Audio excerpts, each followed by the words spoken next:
नमस्कार मित्रांनो, अशोक मामा या मालिकेच्या आजच्या भागात आपण बघणार आहोत. आता इरा आणि ईशान खेळून खूप दमलेली असतात. तेव्हा इरा ईशानला म्हणते, ए ईशान, जा आणि मला थोडं पाणी घेऊन ये. तेव्हा ईशान म्हणतो, आणतो, बसा.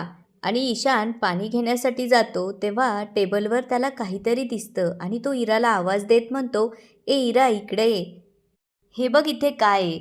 हे ऐकल्यानंतर इरा पळतच तिथे जाते. तेव्हा टेबलवर असलेलं गिफ्ट बघून दोघंही खुश होतात. तेव्हा संयमी त्यांना पडद्याच्या मागून गपचूप चोरून बघत असते आणि जोरात आवाज देते, ए ढापूचन. संयमी त्यांच्याजवळ येऊन म्हणते, काय चाललंय? तेव्हा ते दोघंही म्हणतात, हे गिफ्ट. त्यावर संयमी म्हणते, हे मीच आणलंय. आणि म्हणतो, मला वाटलेलंच, हे गिफ्ट आपल्यासाठी ताईनेच नक्की आणलं असणार. त्यावर संयमी म्हणते, sorry guys, this is not for you. तेव्हा ते विचारू लागतात, मग हे कुणासाठी आहे ताई? तेव्हा ती सांगते की हे माऊ आणि काकासाठी आहे. त्यावर दोघंही म्हणतात, ठीक आहे, नेक्स्ट टाईम. आणि ते देवाजवळ जातात. तेव्हा संयमी दोघांनाही आवाज देत म्हणते, इकडे या. आणि त्यांना एक एक गिफ्ट देऊन म्हणते, ईशान हे तुझ्यासाठी आणि इरू हे तुझ्यासाठी. तेव्हा ते दोघंही खूप खुश होतात आणि ते गिफ्ट ओपन करून बघतात. तेव्हा त्यात त्यांच्यासाठी टिफिन बॅग आणलेली असते आणि ती बॅग बघताच ते दोघंही उड्या मारू लागतात आणि म्हणतात, वाव, नवीन टिफिन बॅग. तेव्हा संयमी त्यांना विचारते, आवडली? त्यावर ते म्हणतात, हो, खूप खूप आवडली. तेव्हा ईशान म्हणतो, कियांची टिफिन बॅग आहे ना, त्याच्यापेक्षा खूप छान आहे. तेव्हा इरा आणि ईशा दोघंही संयमीला थँक्यू ताई असं म्हणून मिठी मारतात. तेव्हा संयमी त्यांना विचारते, आता मला सांगा बरं, हे गिफ्ट मी तुम्हाला का आणलं असेल? तेव्हा इरा म्हणते, सबमिशन चांगलं झालं म्हणून. तेव्हा ती म्हणते, नाही. तेव्हा ते म्हणतात, मग काही स्पेशल पण नाही आहे, तुझा बड्डे पण नाही, मग काय असू शकतं? तेव्हा संयमी सांगू लागते, रेयांशच्या कॉलेजमध्ये आपण कपवड्यांची ऑर्डर दिली होती राईट? त्याचा कॉलेजमध्ये फुल ऑन बझ होता. सगळ्यांनाच ते खूप जास्त आवडले. त्याच्या थ्रू मला आणखी एक ऑर्डर मिळाली आणि या वेळेला मला ॲडव्हान्स पण मिळाला. तेव्हा ईशान म्हणतो, वाव ताई. तेव्हा इरा विचारू लागते, पण तू माऊ आणि काकांसाठी काय आणलं? तेव्हा संयमी म्हणते, हे बघा, आपली माऊ बॉस लेडी आहे, त्यामुळे ती कशावर न कशावर सह्या करतच असते आणि काकाही काही ना काही लिहितच असतो.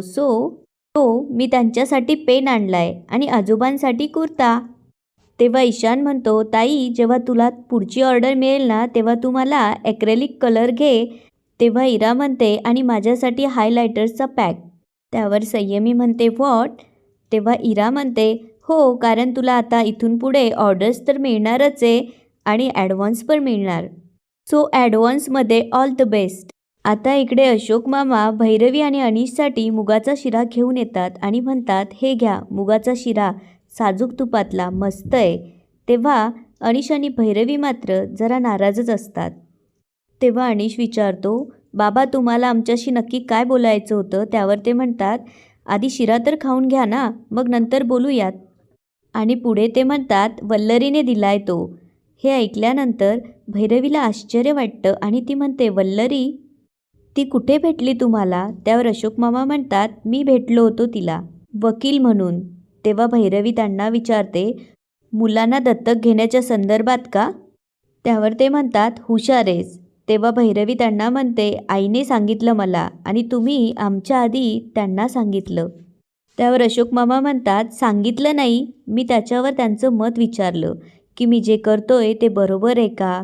मी याच्याबद्दल तुमच्याशी बोलू शकतो का? सल्ला विचारला आणि तुझे वडील म्हणाले की विचार योग्य वाटतोय, म्हणून मग मी वल्लरीला भेटलो. पुढे ते म्हणतात, काय ना भैरवी, शेवटी निर्णय तुमचा आहे, मी काय तुमच्यावर माझं मत लादणार नाही आहे. तेव्हा अनिश विचारू लागतो, पण बाबा, हा विचाराचा अचानक मध्येच का आला? म्हणजे हे असं नाही केलं तर काय होईल? त्यावर अशोक मामा म्हणतात, अनिश, आपण ना आयुष्यात नेहमी वाईट काय होईल त्याचा विचार करत असतो. आपण पैसे का कमवतो? समजा उद्या आपल्याला पैसे कमवता नाही आले तर? पुढे ते म्हणतात, आपण धान्य का साठवतो? समजा उद्या जर धान्य नाही मिळालं तर? पुढे ते म्हणतात, आपण व्यायाम करतो. का? कारण आपले हातपाय पुढे नाही चालले तर. तसंच आहे हे सगळं, म्हणजे होईलच असं नाही, पण झालं तर? आणि अशोक मामांना पडलेला प्रश्न ते अनिश आणि भैरवीला विचारू लागतात. उद्या काही कारणानं मुलांच्या हक्काबद्दल विचार आला तर? मुलांची आपापसात भांडणं झाली तर? उद्या जर तुम्हाला मुलं झाली आणि तुमची मुलं आणि ही मुलं यांच्यात जर आपापसात वाद झाला तर? आणि सगळ्यात महत्त्वाचं म्हणजे त्या पोरांना पोरकं वाटलं तर? आणि तसं वाटू नये म्हणून तुम्ही त्यांना दत्तक घ्यावं असं मला वाटतं. पुढे ते विचारतात आणि काही, तेव्हा भैरवी अनिश मात्र काहीच बोलत नसतात. पुढे भैरवी विषय बदलत विचारते, बाबा तुम्ही मेहता सरांना धमकी दिली? त्यावर अशोक मामा म्हणतात, नाही, सूचना, ताकीद, सल्ला. कारण त्यांनी केलेल्या चुकीची शिक्षा आपल्या डिपार्टमेंटमधल्या लोकांना भोगावी लागू नये म्हणून. तेव्हा भैरवी त्यांना म्हणते, बाबा पण ती खूप मोठी माणसं आहेत. त्यावर अशोक मामा म्हणतात, असू देत, आपण सामान्य आहोत पण आपली ताकद पण खूप मोठी आहे. आपण त्यांना घाबरून स्वस्थ बसायचं नाही. आणि ते म्हणतात, अरे अजून तुम्ही शिरा नाही खाल्ला, थंड होईल, खाऊन घ्या, असं म्हणून अशोक मामा तिथून निघून जातात. आता इकडे तुषार ईश्वरची तयारी करून त्याला गावी सोडायला जात असतो. तितक्यात अशोक मामा फोनवर बोलत बाहेर येतात. त्यांना पाहून तुषार गाडीच्या मागे लपतो. अशोक मामांना ऑफिसमधनं फोन आलेला असतो. तेव्हा ते म्हणत असतात, मी निघालोच आहे, फाईल घेतली आहे सोबत, मला माहिती आहे प्रेझेंटेशन आहे, येतोच, असं म्हणून ते तिथून जातात.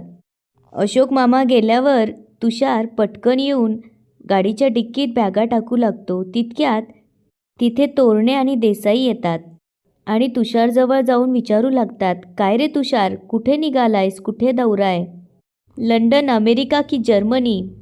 तुषारची आपली गाडीत बॅगा ठेवायची घाई चाललेली असते. बॅगा ठेवल्यानंतर तुषार त्यांना म्हणतो, मी कुठेच नाही चाललोय, बाबा बाहेर चाललेत. त्यावर देसाईंना आश्चर्य वाटतं आणि ते म्हणतात, काय कमाल आहे, नाही म्हणजे गटमाळे इकडे ठाण्यापर्यंत जायलासुद्धा कटकट करतात आणि आता एकदम फॉरेन टूर? त्यावर तुषार म्हणतो, नाही हो, फॉरेनला वगैरे नाही जातेत ते, मी त्यांना गावी सोडून येतोय, कायमचंच. हे ऐकल्यावर तोरणे आणि देसाई एकमेकांकडे बघू लागतात. तेव्हा देसाई तुषारला विचारू लागतात, काय रे, काय झालं अचानक एकदम? त्यावर तो म्हणतो, काही नाही झालंय. काय आहे ना, माझ्या कामाचं प्रेशर खूप वाढलं आहे आणि कामाच्या गडबडीत मला बाबांकडे लक्ष द्यायला वेळ मिळत नाही आहे. आणि आई गावीच असते की, म्हणून बाबांनाही सोडून येतो गावी. तेव्हा तोरणे विचारतात, अरे तुषार, पण एवढा तडकाफडकी निर्णय? त्यावर तुषार म्हणतो, घ्यावा लागला. तेव्हा तोरणे विचारतात, नाही, पण त्यांची तशी इच्छा आहे का? त्यावर तुषार म्हणतो, काय फरक पडतो त्याने, इथे जसा आराम करतात तसे गावी आराम करतील. त्यावर ते काही बोलणार. त्यावर तुषार म्हणतो, ऐका ना, माझा डिसिजन झाला आहे, त्यावर मला काही डिस्कशन नको आहे. तो म्हणतो, आणि तुम्हा दोघांना एक रिक्वेस्ट आहे, याबद्दल अशोक काकांना काहीही कळू देऊ नका, नाहीतर ते खूप गोंधळ घालतील. तितक्यात त्याचा फोन वाजू लागतो, त्यामुळे तो बाजूला जातो. तेव्हा तोरणे देसाईंना म्हणतात, काय माणूस आहे, हातात इतका पैसा असून बाप जड झालाय. त्यावर देसाई म्हणतात, म्हातारपण हो, म्हातारपण वाईट असतं.